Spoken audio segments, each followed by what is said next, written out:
Yeah.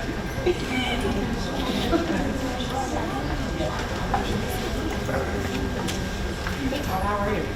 Is that maybe your signature is appropriate for all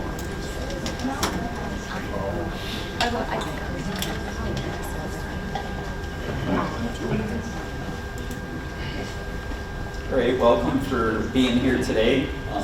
We're going to present today on juvenile offenders. So our presentation, reaching out, finding a different path forward for juvenile offenders, particularly focused in Syracuse, New York. So my name is Patrick Monica. I've been working at the Central New York Crime Analysis Center for almost 9 years now. I was recently promoted to a lead this past year, but my work previously has been focused on burglary activity, which got me down the path of juvenile offenders and juvenile crime. So a lot of what we had, a lot of my role as an analyst was to track city burglaries in the city of Syracuse, and a lot of the times the juvenile offenders would be repeat. They would be offenders that show up for years on end.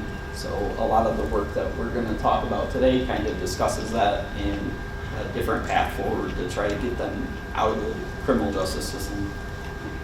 My name is Michael Stella. I've been with the center for 2 years. I helped Patrick out with the juvenile crime patterns, and I'm now doing the burglaries, so you kind of alluded to the crossover there. Yep, and then we also have Yolanda Seegers. Unfortunately, she has achieved a milestone, and her graduation got pushed up for the same day, so unfortunately she cannot be here today. She works for On Point College with Project Rise, so we work with Yolanda quite a bit as far as the community service organizations and trying to find a different, steer juveniles down a different path in the criminal justice system. We have Latif graciously with us today. He was able to fill in. He works with us in Syracuse as well, so definitely knowledgeable on this subject. Introduce yourself. I'm Latif Johnson-Kinsey. I work in the mayor's office. I don't look good as Yolanda on some days. Try to work it out. So I'm also a senior pastor in Syracuse, and I've been in a position in the mayor's office for about 3 years. Work closely with the Crime Analysis Center and SPD, along with outreach organizations in the community. So I'll talk a little later as we gotta get. Again, thanks for joining us. So to take you through real quickly what we're going to cover today, we're going to talk about the toll that juvenile crime takes on the community of Syracuse, and we're going to touch on toll on law enforcement a little bit. We're going to talk about crime patterns, property crime patterns that we've seen over the last few years. You're going to hear the terms, Patrick, I think already said, repeat offender. You're going to hear that term a lot, as well as the term escalation. We're going to show some examples of escalation from the property crime patterns into violent crime and sometimes gang association. We're going to show examples of that. The path forward, we're going to talk about how we try to achieve that with collaboration between law enforcement and non-law enforcement. We're going to dive into the Trinity and juvenile court programs, couple programs we have in Syracuse. So we're going to talk a little bit, give you an idea of what the meetings look like there. And then most importantly, the team's going to cover the community resources that we collaborate with. Yep, and a special note too, so Michael and I have both been crime analysts here at the center, as we discussed.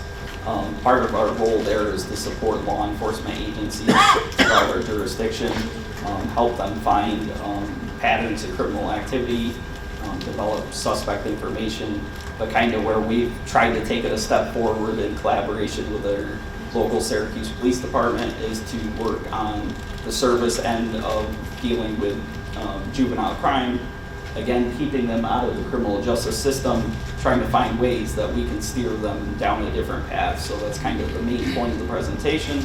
We want to cover some of the notable the crime patterns that we've seen juveniles engage in our local area, point out the severity that has gotten into our local violence as well as gang association, and then also make the point that we do believe there's a different path forward in some of the work that we've been trying to do locally. Yeah, I was just going to add to that. I didn't have any criminal justice background when I started this job 2 years ago. Didn't know the center existed, but one of the things I enjoy most about working there is immediately recognizing how serious the center takes trying to steer this different direction, trying to find a path. It comes from the sworn leaders in our office and from the analysts. So as you can see here, here are the 4 notable patterns that we've seen throughout the last couple of years. The Kia Hyundai stolen vehicle pattern. I'm sure a lot of you have seen this throughout your jurisdictions as well, throughout the nation. We've had a series of commercial burglary incidents since late 2019.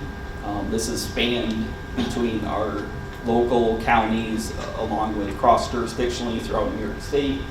And then we've seen the escalation into gunshot burglary patterns where the juveniles have targeted specifically for firearms.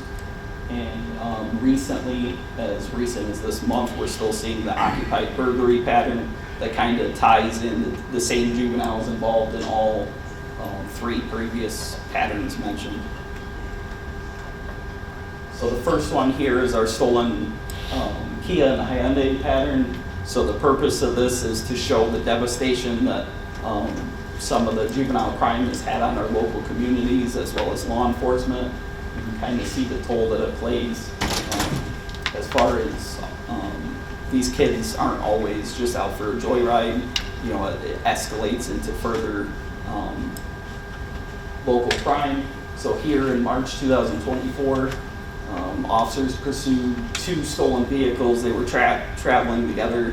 One ended up crashing into a civilian vehicle and then into the market here.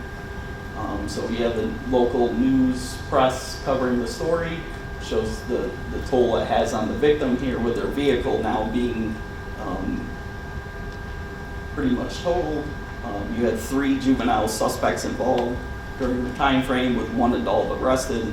All juveniles were released on appearance tickets. And the point we want to make is they then continue their activity locally into additional property crime. And then even further escalation, as you can see here, into the gunshot burglary pattern. So we're going to watch a quick video just to give you some context. This takes place at Brighton Towers, a couple towers on the southern side of Syracuse. Low to lower middle income residents there, and we'll watch this and come back and talk a bit more about it. Exactly where it was. Mark Essa didn't realize walking out of his apartment at Brighton Towers in Syracuse, he'd be stepping into a statistic. It was right there where that empty spot. He planned to run errands in his Hyundai Elantra, but when he got to the parking spot, he couldn't believe his eyes. And this is where the car was, and it wasn't there. Essa was the latest victim of a rash of Kia and Hyundai auto thefts plaguing the Syracuse area and nationwide. When I was on my way to pick up the rental car, the police had already found the car on Gillis Street. And in Essa's case, it wasn't just once. The car was towed to Matthews Hyundai, and they had it for 3 months over there. Well, they never knew that when they had a break-in, they had a lot of cars stolen, and mine was one of those cars. Gangs of teens stealing just because they can. They carved their initials in the dashboards. They left me dirty messages all over the car. I felt violated. I felt somebody, of all the cars in the lot, why mine? So that's not the only time we've heard that a car has been stolen, gone to the dealership, and then restolen. That's not the only example, as crazy as that sounds. So just in early this month, we had a 6-day period where there's 2 apartment complexes about a half mile each way from Brighton Towers where we had 10 stolen vehicle incidents at these complexes. So it continues. This article does a really good job explaining the victim side of it. Besides this gentleman, there's stories about people who lost jobs, lost their ability to get kids to daycare, get the kids to school, increased insurance costs, There was one, they showed the steering column. Steering column's ripped off and the wires are everywhere, so people are driving around and they're just kind of a little embarrassed about the car they're in. So this, I was just going to add to that too as well, along with the same point that we're trying to make is that, you know, it kind of starts off stealing vehicles. Some of the juveniles start into their criminal history locally this way. So some have mentioned like joyrides being part of the reason there, but some of it leads into other things as well as like smoke shop burglaries, some of the gun shop burglaries. We've even seen some of the same juveniles involved in our local stolen vehicle pattern, engaging in incidents of shooting incidents, shots fired, even homicides. This is a little bit of an example of this. So this is now north of Syracuse, in Onondaga County, in Cicero. Drivers Village is a large complex of auto dealers. 16 or 17-year-old young men broke in, stole a vehicle, drove it through you can see on the right-hand side there, the showroom window. And since that, after that point, this is from last year, he committed more burglaries, showed up in our social media report with a firearm, eventually got caught with a firearm and more burglaries, and he doing 10 years now. So that's the escalation that we're talking about. That definitely highlights some of it. This kind of even leads into our other commercial burglary pattern. Some of the same juveniles that are, again, stealing vehicles, they're leading into further acts of escalation. So we'll kind of keep making that point along the way. Our intention here is to just show you the best way to intervene, in our opinions, is to address the kids that are engaged in this low-level property crime before they get to the point of escalation. Here, our second pattern, as we've mentioned several times now, is the commercial burglary pattern. We've seen incidents in Syracuse and the local counties, throughout Onondaga, Cayuga, Madison, even across the New York State. We've seen as many locally, we've tracked as many as 800 or more since late 2019. Again, cross-jurisdictional, across New York State. The juvenile offenders are targeting various locations, including smoke shops, auto dealers, as we mentioned, convenience stores, gas stations, and then we even have a offshoot where we're starting to escalate targeting gun shops. Proceeds include cash registers. They're usually looking for tobacco products, THC products. We've even gotten local intel saying that some of the juvenile offenders are working with the local shops, kind of getting grocery lists. Kids go out and get those items and work with those shops that bring that back to the market. So here on the left, the Central New York Crime Analysis Center attempts to address the toll that it takes on law enforcement as well, trying to help direct resources. There's only so limited resources as far as locally that we can direct towards juvenile crime. As you can see with the numbers here, you know, when you're looking at over 800 burglaries throughout a span of 2 to 3 years, that's quite a bit of an impact on your local law enforcement agencies and trying to ensure public safety. So you can see on the left here, this is one of our examples of a fishnet density, trying to target, focus the crime that we've seen throughout the last couple of years into 500 foot by 500 foot areas throughout the city of Syracuse, and then again steering the law enforcement to those areas.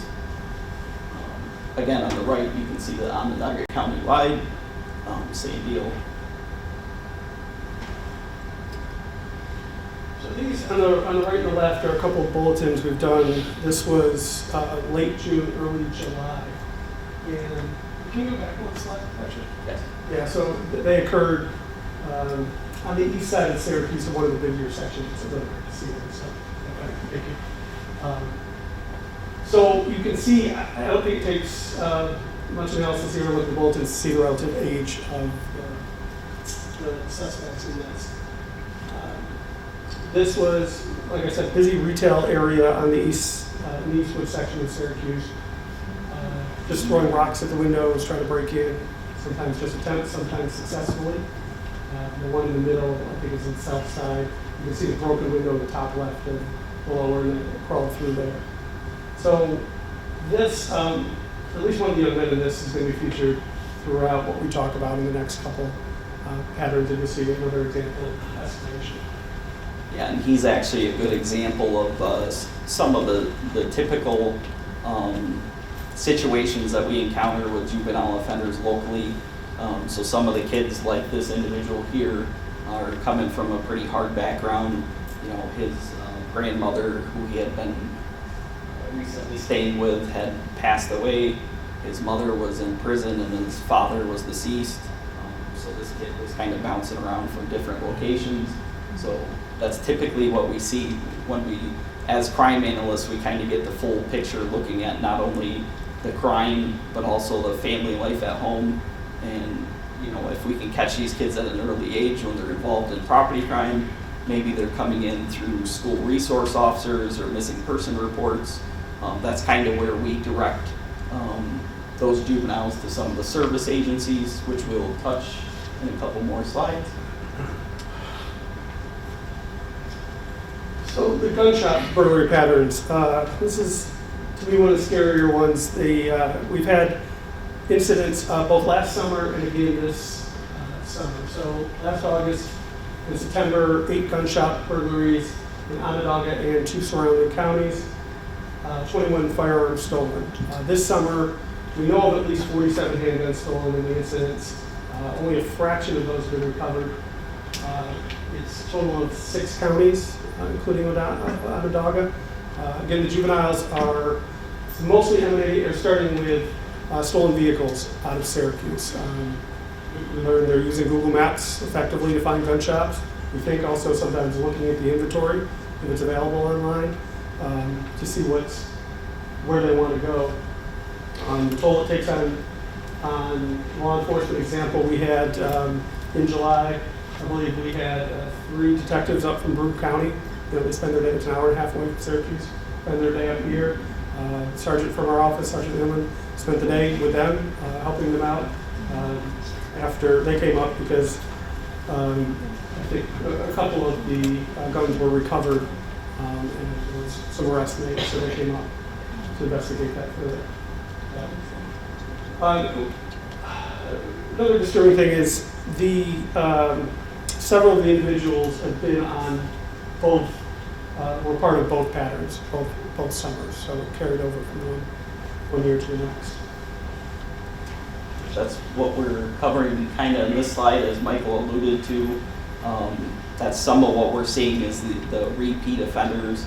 So between 2023 and this year, the 2 patterns of gunshot burglaries, 2 of the same kids were arrested for both patterns.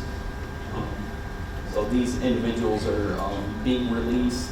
We're trying our end as far as services, seeing what we can do, and they're re-engaging. So that's where we kind of want to make our point later in the presentation. So first, I'll play a clip here, just kind of a. This was a cannabis shop in downtown Syracuse. All these are happening overnight, late at night, 2:33 in the morning.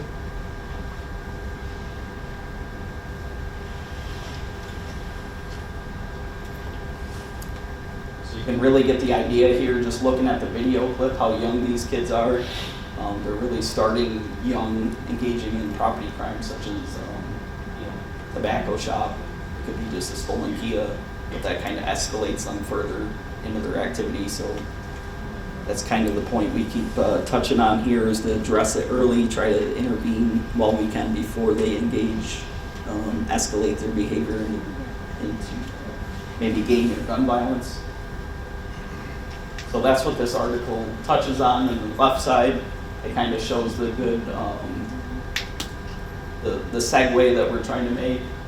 Kids just involved in a cannabis shop ended up linked to a couple gun shops, and that was earlier this year. Even here on the right, we're showing the federal involvement where ATF got involved, put out a reward locally for some of the juvenile offenders involved in the pattern. So again, you can see on the right here how young that juvenile, just from the surveillance, makes the point pretty well. So we're seeing juveniles specifically in the gun shop burglary pattern as young as 11 years old involved, both last year and this year. Again, some of the repeat offenders, the overlap from last year into this year, again with a couple of them, and then the escalation we wanted to point out. One of those individuals fatally shot this year, and then one recently arrested last week with a couple of his juvenile associates for murder. So, more of that escalation that we want to point out. So. This is very recent. This was late August, September, over the span of 8 or 9 days. Occupied burglaries. It started on the east side of Syracuse, late night again, just breaking in, or in some cases not forced entry, taking keys, stealing the vehicles.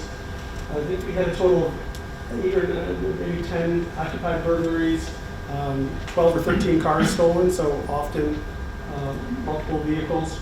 The vehicles were then used in commercial activity as well. And again, it's throughout the county. They really went each direction on this one. The four, obviously blurred faces, but 4 individuals featured in this were also in gunshot burglary. This summer's gunshot burglary activity as well.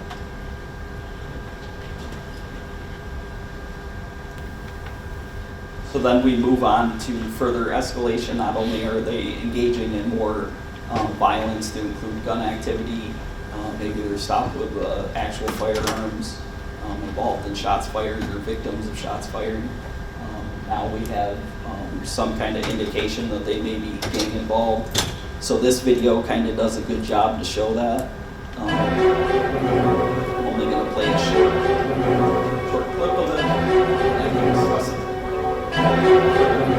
In the party, catch me feeling strong pounds for the night. Every party that I get in, know I get in with my pipe. So if you think that you gon' touch me, you get shot to try and fight. That shit on me, it ain't in me, send them higher than a kite. Shout out to you, Mr. Dog shit, Grace Heaven leave his brain split. They know we get up on shit, don't crash out when we bangin'. Got caught up with the wrong bitch, no switchy, then we pastin'. They know we get up on which we hit them, then we lane spin. These older niggas too, they gon' die, that's not to mention. Out of timers with that shit, so on my eyes, you niggas get it. Niggas told me to chill out, you been put up for a minute. Take that belt from off the shelf and whip they ass for all that dissing. And the shit you niggas doing, bitch, I already did that. John Doe from the 9, still alive, he got his shit splat. Niggas can't fix and kill with snipes, so how y'all get back? Notorious still a rat, y'all build them out, let's not forget that. 3250s out, that Shelly, that's my Cody on that case. He was crying, don't forget, tryna front and he got chased.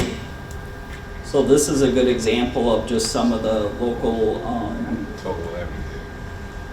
music videos that we have found tied to our local Syracuse gang. So the point that we wanted to make with this is some of the juveniles that you saw from the video have actually been some of the same we keep talking about involved in these property crime patterns. So they originally started doing kind of the stolen vehicle activity, your burglaries, and then escalated into actually associating with some known gang members. And some of these individuals are some of our top offenders in the city of Syracuse. So here, this was from last year in July. The video featured 11 individuals. 2 of those juveniles, as you can see from the slide, have been arrested for murder. One of those juveniles has been deceased from unknown causes, and then another continues to be featured in multiple social media reports as recent as this year. So again, just making that point. So these 2 officer safety bulletins,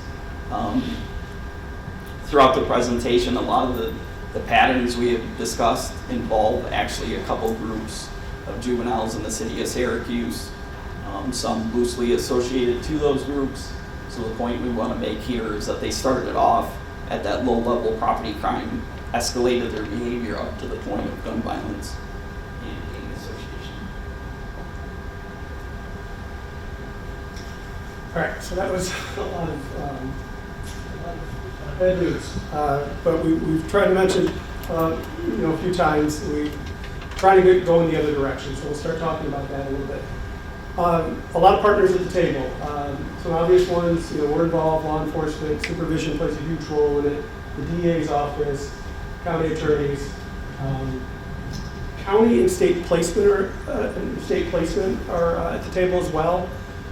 If the juveniles are detained for a certain amount of time, they will be re-entered, and they're part of that re-entry plan. So we want them to help coordinate those services. Schools are involved. We're trying to do more of that in schools there. And probably most importantly, the community service providers that we're going to talk a little bit more about. A couple of primary participants, Project Rise and Salvation Army. And that kind of transitions us into our local programs that we've adopted, alongside the Syracuse Police Department. Essentially, New York has a large role in coordinating with all those agencies Michael just touched on. Our first program is Trinity. This kind of targets the younger group of juveniles before they escalate into the gang or gun violence. So the purpose here is to identify those juveniles who may be gang affiliated and at risk of becoming involved in our violence. And attempts to develop strength and support between the community, family, and services. Here, the program is voluntary. So that's one of the obstacles that we're facing. So that was implemented in 2018, again in collaboration with the Syracuse Police Department and all of our agencies like I described. A couple of years later, we saw the need for our juvenile core program. It's modeled after the adult program in the city of Syracuse. Here, the purpose is similar, but to emphasize accountability. So this targets juveniles locally that are at the greatest risk of recidivism, involvement in violence. Here we have an objective core score, as we call it. It outlines some of the data that we look at to identify those top offenders. So the number of times arrested for gun crime, we have the number of times arrested for firearms, we have the number of times they may have been victimized by gun violence. All those are taken into account for the last 3 years. And then here, the big part is it's not voluntary.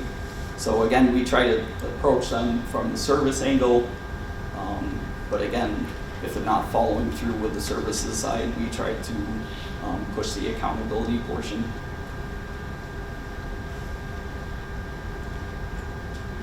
A couple of slides to the service provider, all the yeah, so we didn't plan this one real well, but it's hard to describe, but we were going to talk a little bit about what the meetings look like, the Trinity meetings in particular, in the juvenile court. So we identify some of the individuals that are referred, not all of them. And at these meetings, you picture all these, when the meetings are working at their best, all these partners are on board. We discuss the juveniles, and everybody is contributing. We try to find out what's going well for them, for the services they're currently enrolled in, what's not working so well, what services they may need, what their interests are, what their real barriers are. So it's all discussed. It's all on the table, and that's part of the path forward.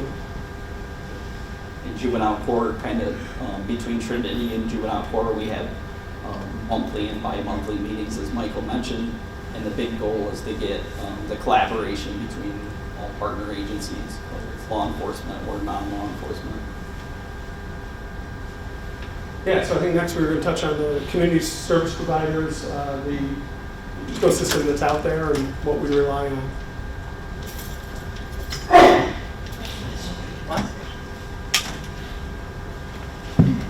Okay, so as you look at this map here, I think to start off, we look at what, over the last few years, first thing I think that has to be done is an assessment of these programs, because you're saying what they just showed is a progression of violence out of juveniles, and my question is that we should all be asking, right?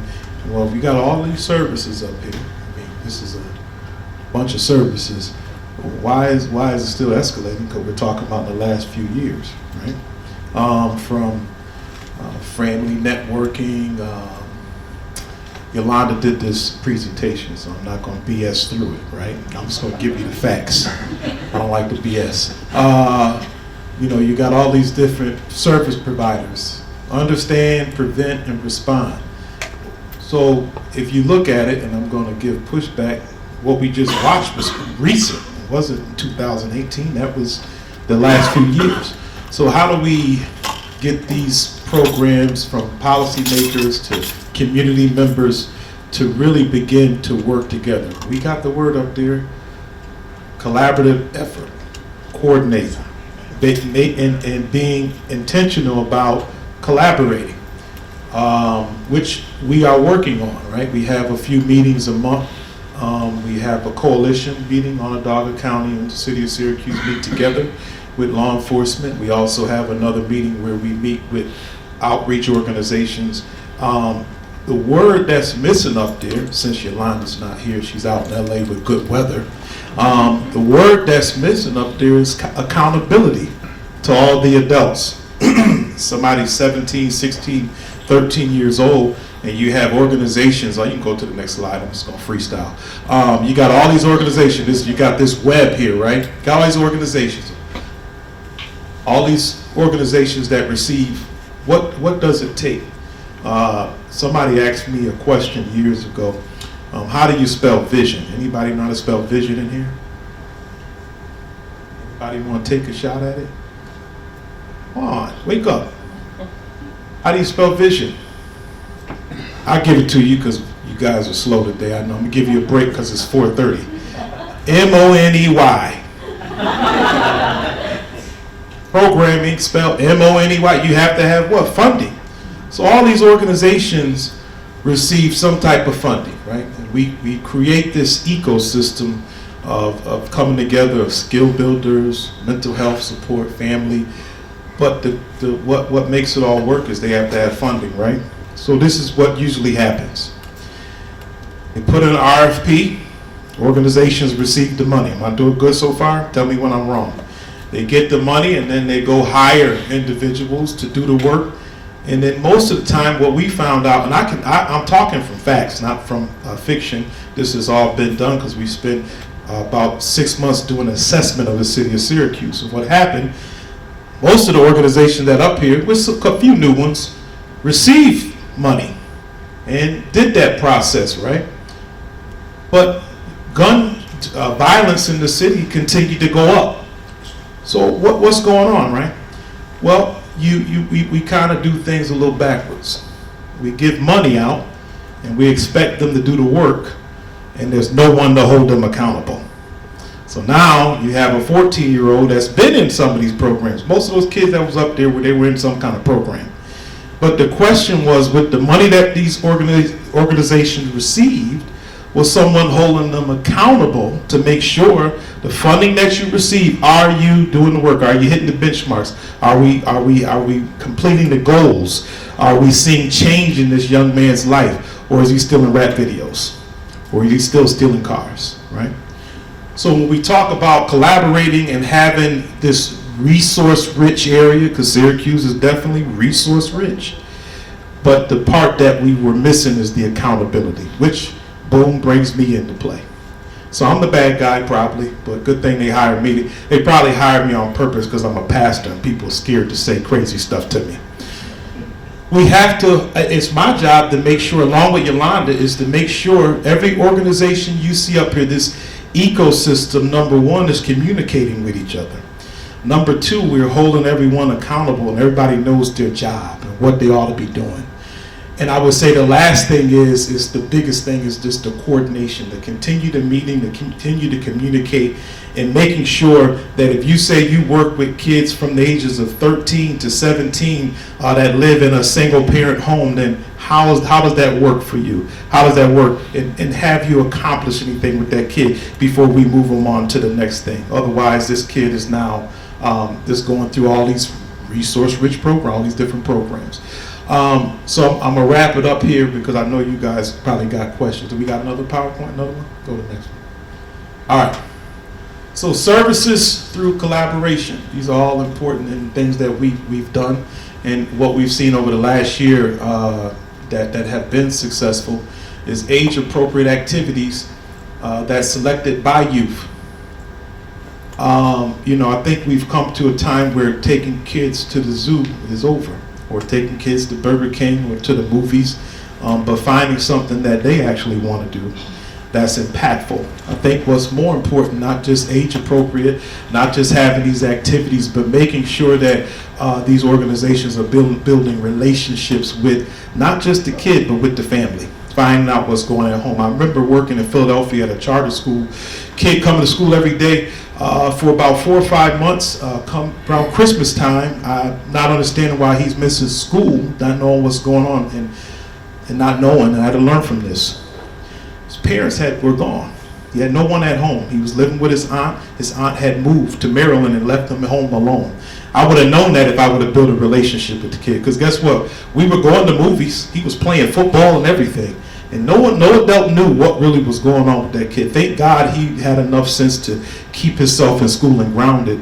But I say that to say, even with all of this programming and taking them through activities, we got to make sure we build a relationship with the kids so we can know what's going on with them.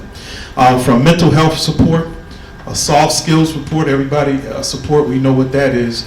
Really building a lot of our kids. If I grew up in a home and I don't have any adult supervision or someone telling me what's right and wrong and how to talk when I'm in, some of us grown people don't know how to talk when we're in public. We get on the phone, we talk loud. Kids don't understand that I might not want to be in a video with a friend that's showing a gun, right? Even though I might not be involved. Sometimes they don't have anyone in their family correcting them on doing things. So it's important to make sure we're teaching them soft skills to be able to go on a job. Because you can't hire them, right, and then teach them soft skills. They got to have that before. Academic support, traditional and non-traditional. I can speak. I can hear Yolanda right now saying, because some of our kids don't learn the same. Every kid is different, right? So finding that unique way of teaching that child. Community resources fairs, field trips, youth-led enrichment. Y'all can read in here. Y'all read the rest. All right. Got another one. We all done. Another one. All right, questions. Now listen, before y'all ask questions, don't take all day with your questions. Make your questions clear, and then that's what you get for call. Don't call me up here next time. All right, make sure you ask your question. We comment save for after, but question, go ahead. So in terms of the accountability and developing relationships with kids, what do you look for to make sure that relationship is being built amongst all of the providers? I only can talk about the city of Syracuse, what we're doing. So we actually talk to the kids. So if they're working with an individual, I'm going to, we don't work with kids with the city, we work with individuals that are 18 and up. But what we do is we meet actually with the participant or whatever name it is, and they actually fill out a questionnaire about the person or the organization that they're working with. That's important. Then we're going to find out the real deal.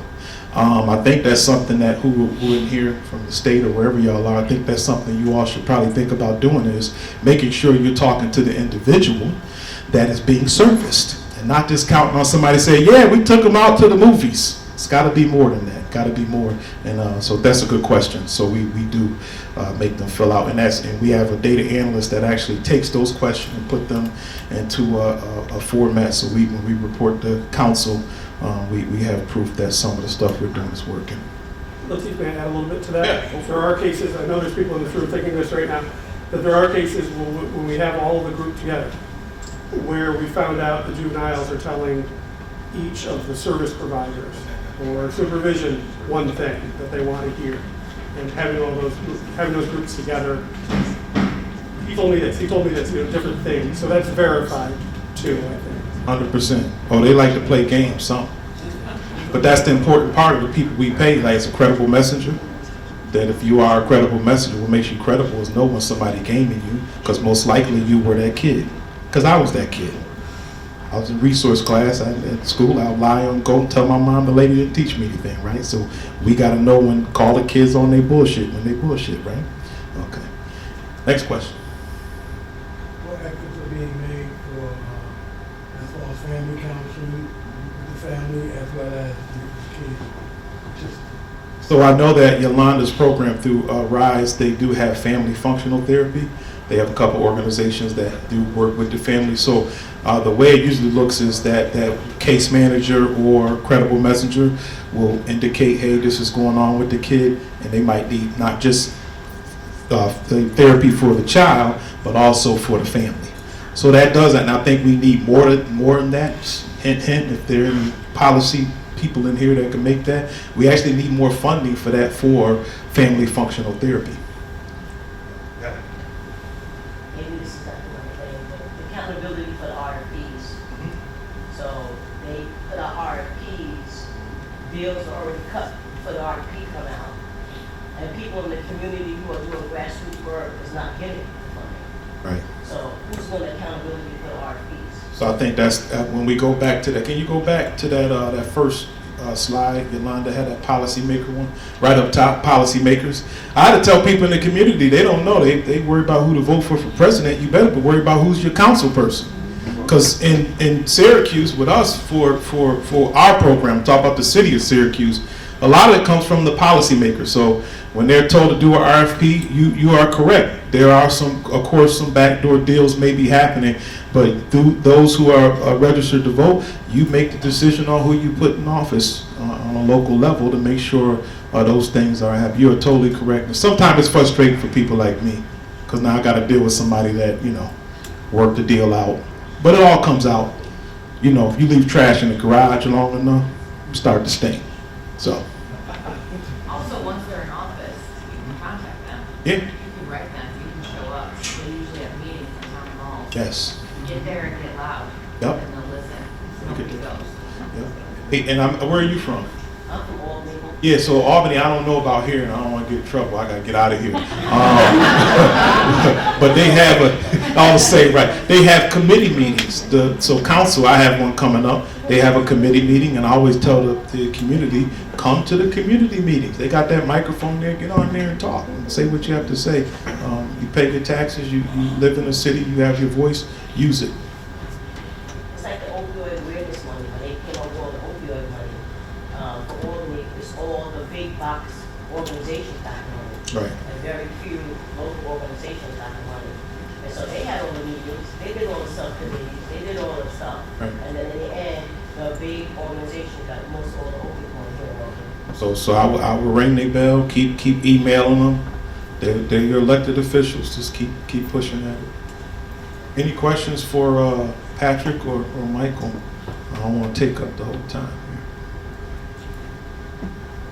Yeah, if we can make any point today, our goal at the center, again, we stress Michael and I are crime analysts. This isn't our main role at the center, but it's kind of where we take it the extra step further, is try to make a difference, point out the kids that are involved early on, and try to get intervention before they escalate their behavior.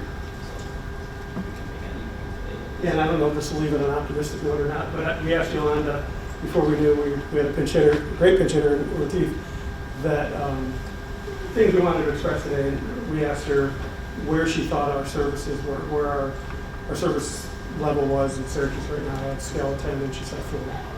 So we know there's lots of room for improvement. She's optimistic we can get to 7. I think she said pretty quickly, relatively quickly. Well, she's the optimistic one, not me. Hey, I have to be like, I'm a coach. I want us to get to 10, right? But we got to make sure we hold people accountable to get there. So we play. She's the good one. I'm always the bad one, even I'm the pastor. She has more grace than me. Maybe y'all meet her one day. But I really believe, as they said, is this progression. The only way it's going to stop if our community organizations really work hard, hold themselves accountable, state and city government, hold them accountable to do the work. We found out even with our gun violence in Syracuse has went down because we really holding organizations accountable on top of the great job that SPD is doing, but also holding organizations accountable to do the work that they say they're going to do. And if we see that, we can get to that 7, 8, 9, or 10. Yeah, definitely.